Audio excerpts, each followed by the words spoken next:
Could you do me a massive favour and click follow or subscribe button? It helps the podcast out so much. We got in a bit of trouble for it at the start because I just took like a filing cabinet and just filled it with snacks and put a little sign, like an honesty box on there, and I was like, everything's 50p. We travelled in Guatemala to the top of a volcano, stayed there overnight. Like 2 weeks later, that volcano exploded. You're going to make crispy rice squares. I was like, yeah. But I thought, you know what, I'm going to go and do it. And what I literally did was start. Hello, welcome back to the Making Same podcast. I'm joined by Alexei from Lexi's Treat. So yeah, thank you for coming on the podcast today. How are you? I'm good, thank you. Thanks for having me here. It's been a while, hasn't it? We've been trying to arrange. I know, this yeah. It's amazing. Obviously, we kind of started. I think it was through LinkedIn, weren't it? We first got speaking. Yeah. I was. I think I came across your podcast, and then I thought, wow, it's amazing. Someone's finally doing something for nut allergies. Yeah. And I wanted to have a chat. Yeah, no, it's amazing to finally kind of get you on, and obviously with like Lexi's Treats and kind of the success I've kind of seen on Instagram, it's just been crazy. Like since you started, did you start it during the lockdown? Yeah, so I only launched it in 2020 in August. So I was working on it a little bit beforehand. So about 6 months I was trying to come up with this idea, but I launched it in August, and it was very scary because we had a massive production of my first treat, and I had to decide whether I was going to launch it or not. And all the shops were closed. But I took a punt, and it's gone really well since, thankfully. So what was the story? What was you kind of doing before kind of like launching the brand? Was you in banking? Is that correct? Yeah, so I used to work in an office. I used to work in banking, and it wasn't like my 100% passion. I'd always had a passion for cooking and cooking up really nice things. But yeah, just before launching this, I'd gone traveling with my wife as well. So yeah, I guess I've had a little bit of a varied career. So did you was you in banking, then you kind of did you take a year to Yeah, exactly. So I kind of graduated from uni. I did a totally different degree. I worked in, studied psychology. So I wanted to become a psychologist. And then I couldn't find a job there. So ended up on a graduate scheme working in a bank, which I'd never imagined I'd ever do. Did that for a little while, and then thought, you know what, I really want to see the world. And I came to that sort of age. I was like, I really want to do something for myself. So me and my wife both quit our jobs. And we travel around the world, so we traveled to a lot of countries. Where did you start off then, like traveling? Like, did you have to do all like the research beforehand? Like, it was really hard. Was it very like detailed, like to where you wanted to go? It kind of was. It started off like that. So my wife is like terrible at planning. I'm the best. Really? Yeah, I love planning, but she wanted to keep it spontaneous. Yeah. But where we started, you couldn't really get spontaneous. Like we could, but it was so complicated. So we flew to Turkey, and then we travelled overland all the way to China. So we followed this route called a Silk Route, Silk Road, which is like the ancient road where you used to travel like from China to sort of Europe. And I just wanted to go to like really lesser known countries. So we travelled to all the strange countries that are definitely not on your holiday list. And then we travelled a bit around Asia, a little bit around South America as well. But I just decided I've always been, I want to follow my passion. Did you have any kind of like scary moments like through the travels? Like, oh my god, yeah, we've had a lot of them. Yeah, let me think. There's been a lot of places where we've like climbed to like tops of volcanoes. My wife's quite adventurous, and so am I. And we travelled in Guatemala to the top of a volcano, stayed there overnight. Like 2 weeks later, that volcano exploded, and everyone had to like evacuate from that volcano. Was there any and we were just looking like, at it was huge. It was an earthquake and everything, and we just left, and we were like, wow, so close, like so close. And then we've had a fair few. I'm trying to think actually, but like lots of stuff like that. But thankfully, we've generally been all right.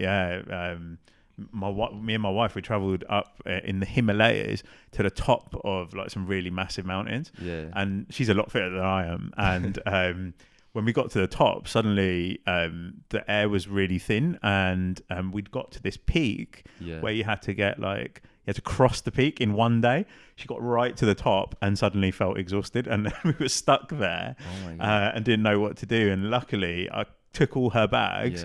And I became a donkey and managed to carry it over. And we've done some crazy things. Wow, that sounds amazing. So and then we did that, and then I came back to my office job. I was gonna say you must be on such a buzz and like that, and then you back into the office job, and it's like, what's going on? Yeah, it was crazy. It's just so hard when you've gone and done something like that to kind of settle down and then just just do your 9 to 5 and come back to that.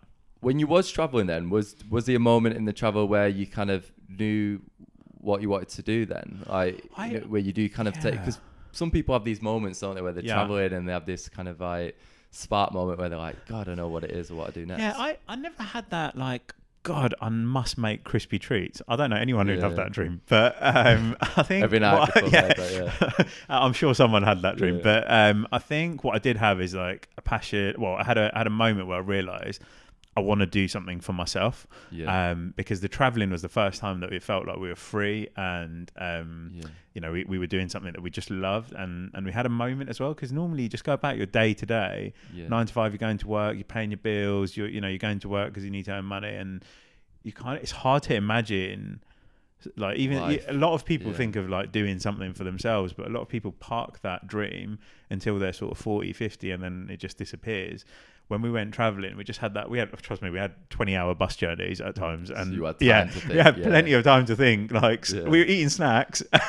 That's the only time I think is whether I'm on a train or on the toilet. Like it's like the only like two places. I mean, like, because I remember even with the podcast, that was just on a train journey back to Manchester.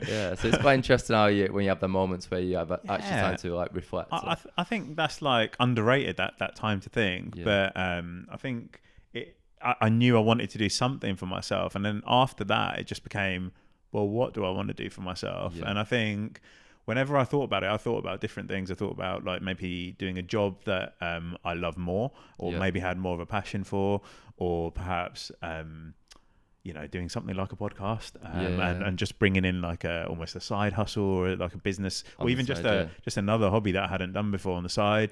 But when I came back, I realized that what was hard for me was to do 9 to 5, doing something that I no longer felt as sort of passionate about.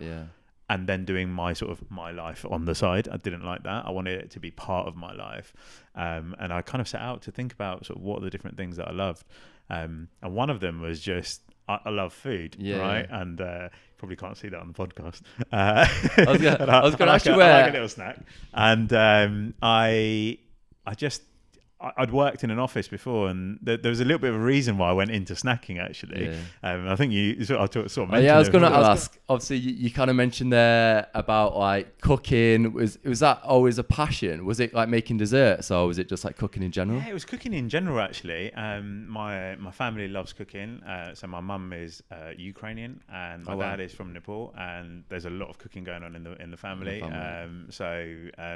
I've always just loved cooking, but obviously they weren't really creating crispy treats, and the crispy treat idea came from two places. One is I used to work in an office, and everybody's snacking at 11 o'clock all the time, and at 3 o'clock. Like healthy snacks, or was it just anything? Do you know really? What? It's a weird mix. So it's like people try and be healthy. So people normally snack a little bit healthier, sort of in the morning when they're feeling a bit guilty about eating chocolate.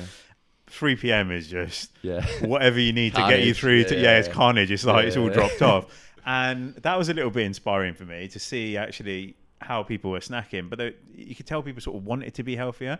So I thought, actually, do you know, there's a space for healthier snacks that tasted as satisfying. So something between 11 o'clock and 3 o'clock that just actually you weren't sort of feeling guilty about eating, and you could actually enjoy as well, because I found that a lot of healthy snacks, there's plenty out there, and that some of them are really good, but a lot of them just sort of deliver on the health side. Often taste like just not as happy, not quite right, not as satisfying. And I just thought, why can't we make a more satisfying snack?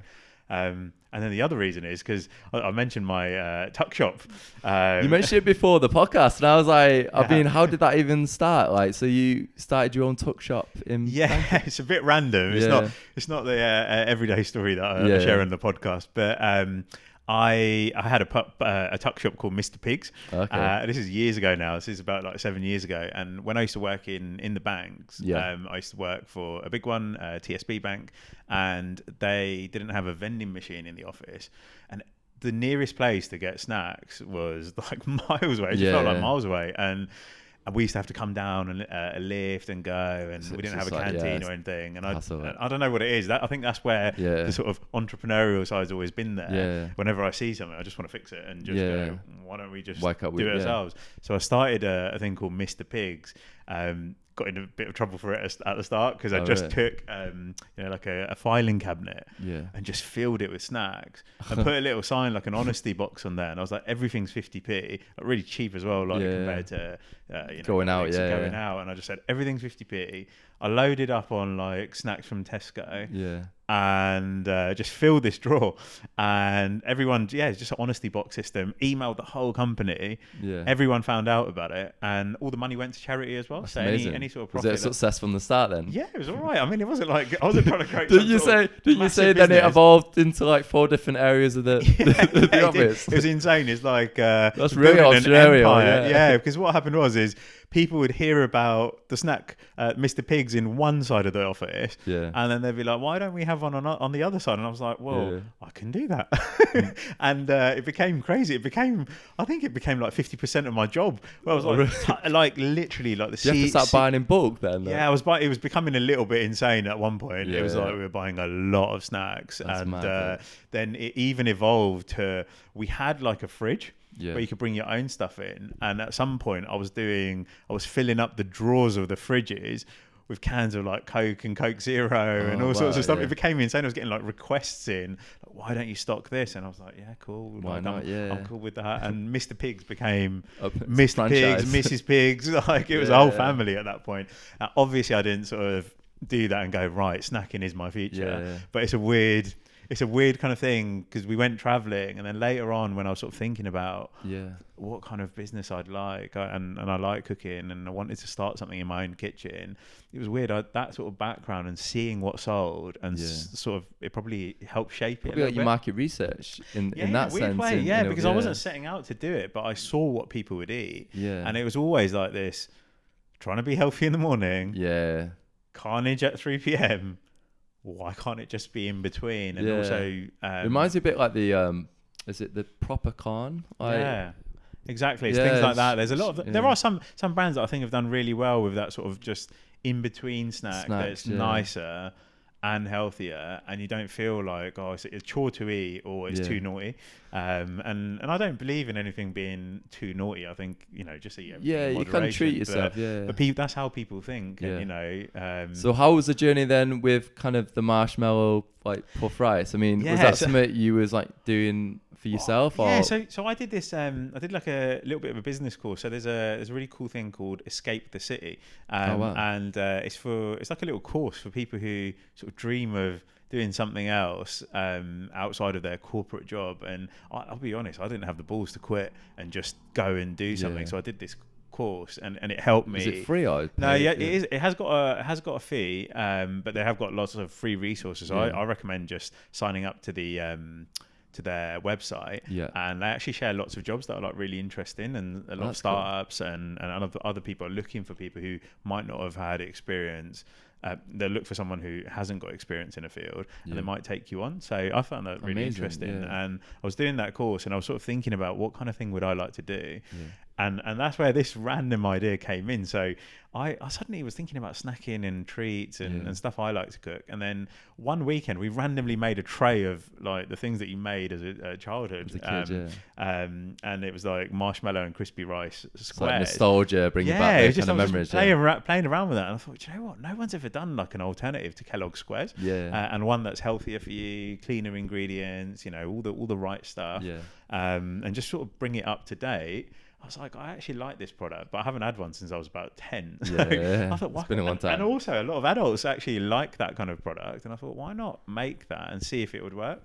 So I pretty much bought into this course was like a couple of weeks, and every week I'd be the person bringing in trays of my stuff and getting people to try it. And that's where the allergy thing came in as well, because on that course there was someone with a nut allergy, and it was really annoying for me, because I was like, he can't try it, and on top of it I felt like, I really want to make him try my treats. I want to make something that he can enjoy. It's always a tricky one as well when someone bringing like treats from home, and and he was really nervous about it as well. I get like super anxious. Exactly. Was you aware about the kind of severities of food allergies at that point, or was it more so like when you got speaking to? That's literally where it all kind of started from the allergy perspective. So I wanted to make healthier treats that were more satisfying. That was my thing, and I always wanted it to be more inclusive. So I tried to make them vegetarian. So if you eat Kellogg's Squares, they're not vegetarian. They've got gelatin in it. They've got a lot of other ingredients. And I just thought, what? Let's take away the things that stop people from trying it. But when this guy Rob said, like, you know, I can't eat this, but also it would be better if we didn't have it in this area, and all these kind of things, I started looking at it going, wow, it's like more severe than I knew. And I don't have anyone in my family. I'd like to share, Making Same Podcast is sponsored by Food Llama. So if you do your grocery shopping online, it's like a Google Chrome extension. So when you go on the Asda.com, like, you download the extension as a tick or cross against all the products. So it's very easy to distinguish whether you can have it or not. So yeah, it's great to have Food Llama sponsoring the podcast. It's only a beta version at the minute, so it only works on Asda, but hopefully it will work on other supermarkets very soon. But yeah, make sure to check out. I'll leave a link in the podcast description. Environment as well. When I used to work in a big office in my last job, like, people would bring in nuts and stuff, and I had to say to them, like, no, like, don't put it near my desk, or like keep it away from me. Like, I didn't even know about things like, you know, transmitting it like through airborne environments and things like that. So I went away and actually looked at it and realized how severe it was for people. And I just had a simple thing. I just wanted him to try it. That's it. And it opened my eyes to, well, how many more people suffer like this, and actually, why can't we make it? And I went on a journey, and it was very hard to make my treats allergy friendly. So it actually took a lot more work than I ever imagined. But I felt like it was worth it to go on that journey. I was going to ask as well, in regards to making it kind of allergy free, does that actually kind of up the costs of like the production in terms of making sure there's definitely no cross contamination and that everyone in the factory? So I started making it initially in my kitchen, and that was really hard because I was like in my little East London kitchen, tiny flat, and I learned all about allergens and cross contamination and all that kind of stuff, because when you do it in the kitchen, you actually have to even then you still have to get certified, and people come around and check all your facilities and things. So I learned a lot from that, but it was kind of okay making it allergy friendly in that environment, because I was literally buying the ingredients from places like Tesco. But when I started scaling it up and making it with a manufacturer and making it really big, you realize that a lot of the ingredients are more expensive, because a lot of people, I think they don't always know, that they can't kind of get their head around why it's more expensive. But the things that make it expensive are, let's say, crispy rice. That's like a big part of the ingredients in my crispy rice treats. Can't just get any crispy rice. You have to get one that the manufacturer of the crispy rice has certified to be nut free as well. If you've got a nut free facility, do you need like a certificate then? All these kind of things. So all the sub components of an ingredient, like of that product, all have to be nut free, and we have to be confident if we're putting a nut free and peanut free claim on that every single part along the way has been nut free. That reduces the number of people that you can buy from. So there might be, I don't know, 4 crispy rice manufacturers. Some of them might be nut free, but they don't want to certify it because it's like a lot of extra work for them to go through that process of checking it. So then you're suddenly limited to one. And obviously the price has gone up, and because of the extra work it takes. Because they always see it online, like people saying like, oh, why like Freeform is more expensive. And I only knew through speaking to people like yourself. There's a guy from Eureka, and he was like managing the whole process there, and he kind of went through how the ice cream had to be like everything. So we do so to make it. So it took me such a long journey to work out how difficult it is, and then it's really hard for a lot of brands, actually, for a lot of startup brands. If sometimes people wonder why not like all the brands won't do this, because often they don't know about it, and they don't feel like, when they look at the journey that you've got to go on to make it allergy friendly, it's off-putting, especially if you're small. And then the big brands, I don't want to say they don't care, but it's a lot of work for them just to create it, and the size of the market for them, they look at it as really small. So it kind of, it's quite a difficult space to produce for. But it takes a lot of work. We do all sorts of things, and my facility is totally nut and peanut free, 100%. You can't even bring, so we check anyone's bag if you come in. We check it and make sure that you haven't accidentally bought like a Snickers bar or a bag of nuts, because you might be a visitor and not really think about it. Did you have to find like a new supplier then, in terms of like, can't share who, but I know. No, it's all right. It's very difficult because I wanted to make it, if I was going to make a claim that it's like nut free, peanut free, you want to make sure free, I wanted to work with a really good supplier, because there are people who will just sort of say it, and it's just I don't want to do that, I don't want to kill someone, and that would be on me as well, especially when I put my name on the brand. It's a big thing. But I think I work with a really safe manufacturer. That's good. That you can't bring a single nut into that facility. There's like multiple checks before you get to the production facility. The whole facility is nut and peanut free, so there's not even a chance for there to be ingredients that are around that could cross-contaminate. There's all sorts of things like we send it off for testing afterwards. The whole facility is tested as well. So people come in and do a nut and peanut free audit. It is the safe. You want to live in there. If you've got a nut allergy, it's like the best. It is so safe in there, and I think that's what makes us a little bit different, because we've really gone for the safety angle there. I think it's so important as well. I was going to say, with when you mentioned you was in the apartment and you kind of batch testing, is that where you was like experimenting with the different flavors? I mean, how long did it take until you finally got to the final product and you was like, you know what, I'm really happy with this?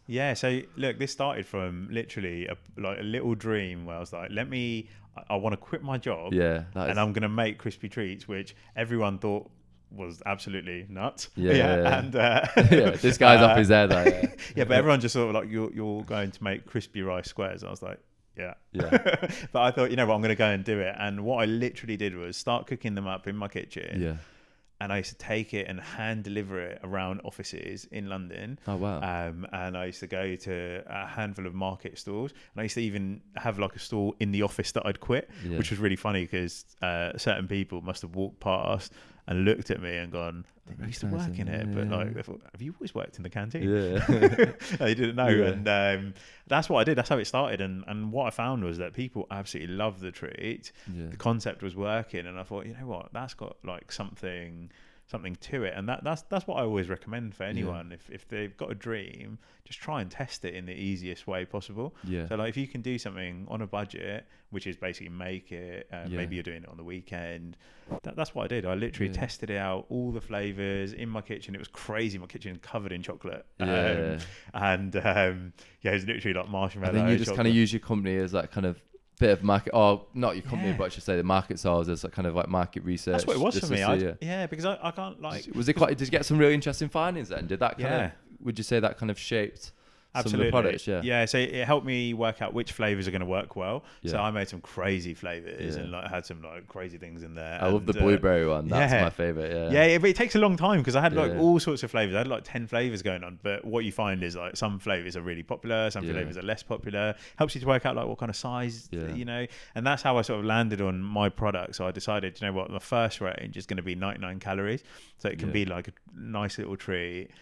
Anytime. Low calorie snack. Just a lower calorie treat. Unless you have 10 in one go. Unless you have 10 in one go, it's true. But there are the odd customer that does do that. But I think it kind of, what I wanted to do is make it healthier than chocolate and more satisfying than a lot of the healthy snacks that are on the market. And that's kind of what I did. I just played around with the recipes, and that all the recipes are my recipes. I know, because even before the podcast a few weeks ago, like you give me, a lot of samples. I really appreciate that. And honestly, we loved it. And I was saying earlier, like my girlfriend, every time she comes around, it's like, have you got any of them snacks? It's like, where's Alexei? Like, that's what I wanted to make. I wanted to make something that you could actually enjoy.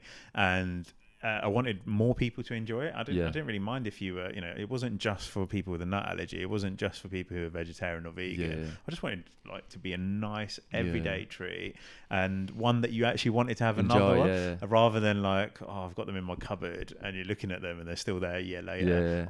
I just wanted it to be happy, and that's what Lexi is about. It's about like a happy. Because I saw that you do like protein ones as well, which you got like 20 grams, and I've seen that. Do you work with like a few different kind of like fitness influencers as well sometimes?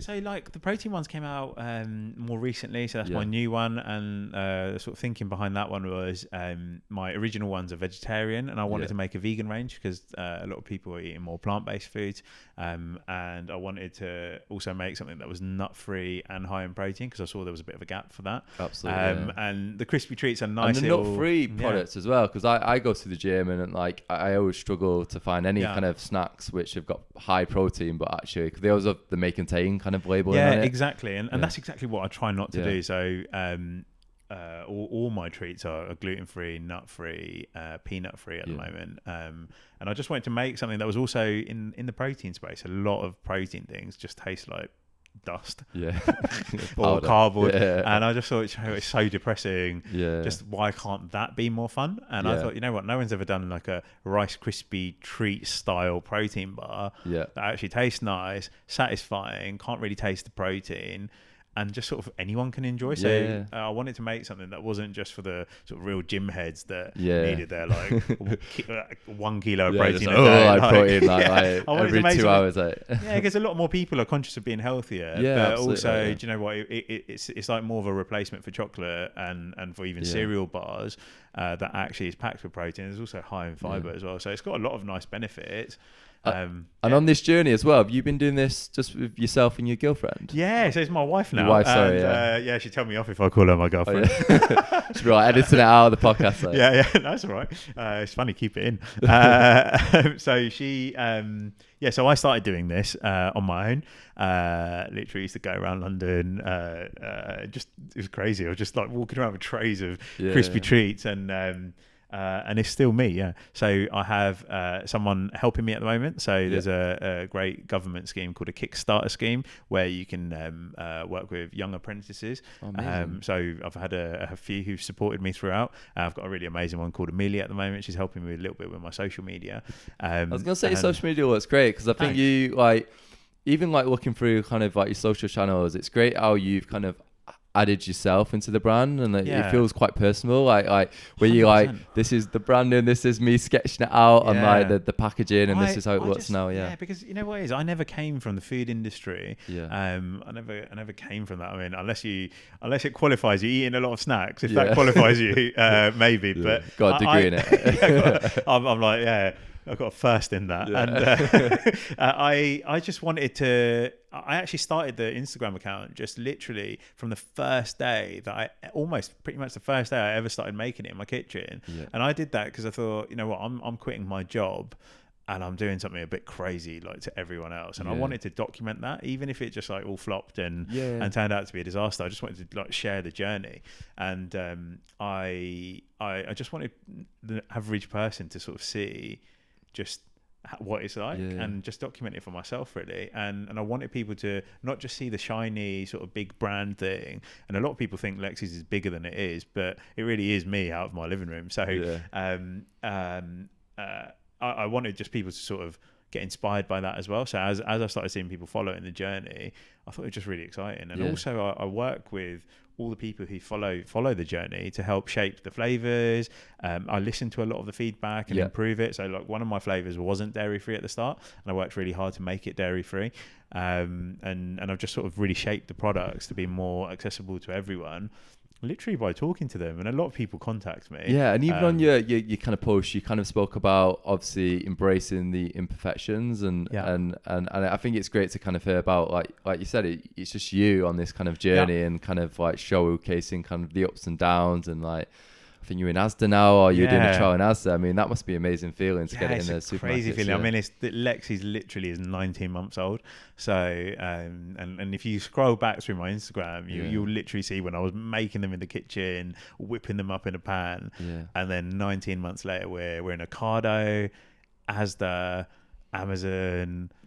Been in TK Maxx. It feels crazy. It's like a mad dream. I was looking at some posts, and some posts is like, hopefully one day we'll be in the supermarket. And then you scroll a bit higher up, and then like you're doing this massive trial in like most of the shops in like Asda, like all over the UK. So that must be an amazing feeling. It's an absolute dream come true, because I imagined it, but it didn't really dare to dream that we'd actually be there. I just thought, you know what, if I work hard at it and make a product that people enjoy, and that's part of like this journey that I've been sharing it with people, and they've actually really helped to shape it. So I'm really grateful for everyone who supported from day one, because you've been a part of it basically. And I've shaped it and tried to make something that you want. So that's why we're in Asda now, and it's just an exciting feeling. And also I can just point to my mum and be like, look, I didn't just quit to make crispy rice squares. And just it feels like real almost. I was going to say, in regards to then your happiness, you've even spoken line about, obviously, about now you might be skint, but you're the happiest you've ever been. Like, I mean, that must be. Do you feel more fulfilled now than ever before, kind 100%. Of on this journey? Like 100%, and it's a difficult thing.